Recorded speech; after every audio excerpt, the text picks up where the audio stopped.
Hey there and welcome back to the channel.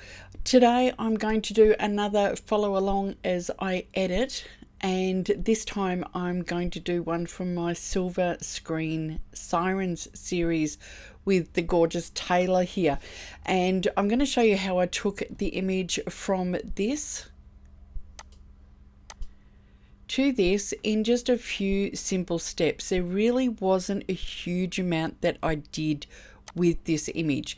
So going all the way back here, I did come in with the healing brush tool and just cleaned up a few little flyaway hairs. There's probably a few more that I could get rid of.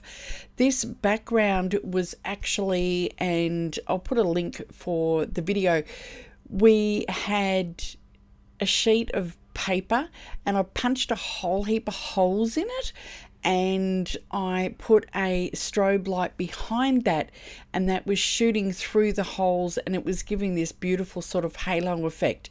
And I'll show you one of the images that I did take, and I'm going to use that as an overlay in this image.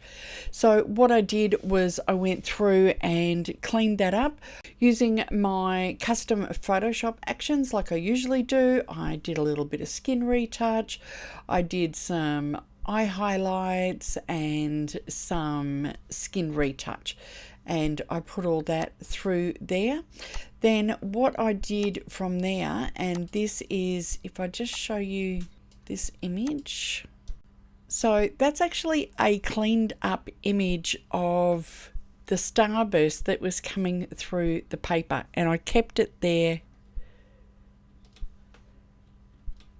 And I changed the opacity and I changed the blend mode, and I masked out the bits that I didn't want, so all of these sort of dots and spots and things like that, so that all I had was this starburst and this little glow that was over the top.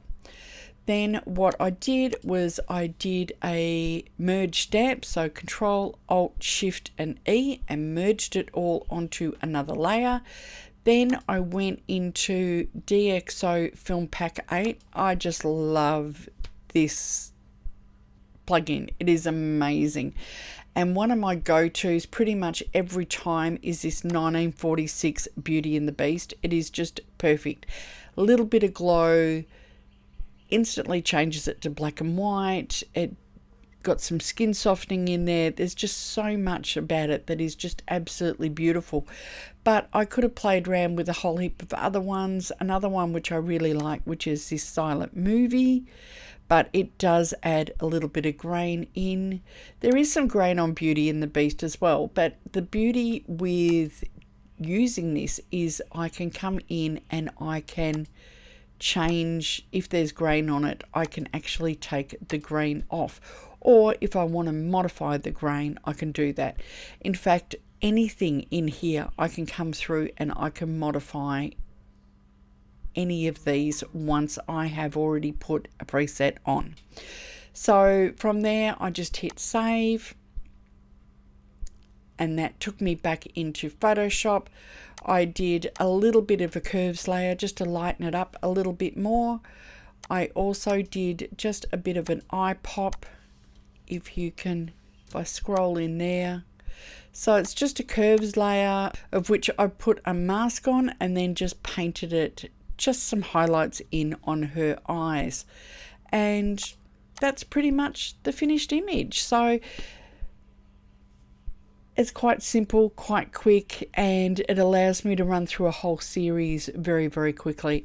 So that's it for today's video. I will put some links in below if you want to maybe go and explore DxO FilmPack more. I've got a whole playlist on DxO products, so you can go and explore that, and I'll put that in the links below. What's your favorite preset or your favorite plugin to use for working with portraits in Photoshop? I'd love to know. Don't forget to put it in the comments, and let's get the ball rolling. So that's it. Thanks for watching. Don't forget to give it a thumbs up, maybe a like and subscribe, and I will see you next time on YouTube. Bye.